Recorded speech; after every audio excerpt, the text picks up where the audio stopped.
Hello everyone. புது பஞ்சாயத்தில் மாட்டிக்கொண்ட வீரதீர சூரன், கைவரிசை காட்டிய ஆர்ச்சாமியால் மாட்டிக்கொண்ட விக்ரம். வீரதீர சூரன் படம் 2025 ஜனவரி 24 ரிலீஸ் ஆக இருக்கு. ஏற்கனவே ட்ரைலரில் கெத்து காட்டிய விக்ரமால் படம் பெரிய எதிர்பார்ப்புக்கு உள்ளாகிருக்கு. ஆனா இப்ப இந்த படத்துக்கு பூதமாய் ஒரு பிரச்சனை வந்திருக்கு.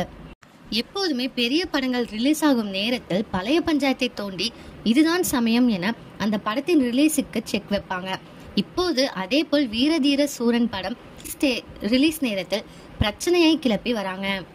விக்ரம் நடித்து 2018 வெளிவந்த சாமி ஸ்கொயர் முதல் பாகத்தை போல் இந்த படம் அமையவில்லை. இது தயாரிப்பாளரிலிருந்து விநியோகஸ்தர் வரை அனைவருக்கும் நஷ்டத்தையே ஏற்படுத்தியிருக்கு. இதுவரை இந்த பிரச்சனை தலை தூக்கவில்லை.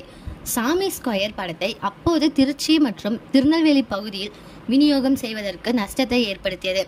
இதனால் அவர்கள் 25 லட்சம் ரூபாய் அப்போதே நஷ்ட ஈடாக கொடுத்திருக்காங்க. ஆனால் அப்போது 19 லட்சம் ரூபாய் மட்டும் அவர்களுக்கு கிடைத்துள்ளதாம். இதனால் வீரதீர சூரன் படம் ரிலீஸ் ஆகும் நேரத்தில் 6 லட்சத்தை வாங்கினால்தான் உண்டு என இப்போது அந்த பழைய பிரச்சனையை தூக்கி கொண்டு வராங்க. 6 லட்சம் மட்டும் என்றால் இந்த பஞ்சாயத்து முடிந்துவிட்டு, ஆனால் அதற்கு வட்டி போட்டு பெரிய தொகையையும் கேட்டதாக பிரச்சனை பண்றாங்க. இப்படி ஒரு பிரச்சனையில விக்ரம் மாட்டுவாங்க அப்படின்ட்டு யாருமே எதிர்பார்க்கல. இந்த நியூஸை பத்தி நீங்க என்ன நினைக்கிறீங்கன்ட்டு கமெண்ட்ல சொல்லுங்க. ஓகே கைஸ், இந்த மாதிரி லேட்டஸ்ட் சினிமா நியூஸ் அப்டேட் தெரிஞ்சுக்கணும் அப்படின்னா இந்த சேனலை சப்ஸ்கிரைப் பண்ணிக்கோங்க.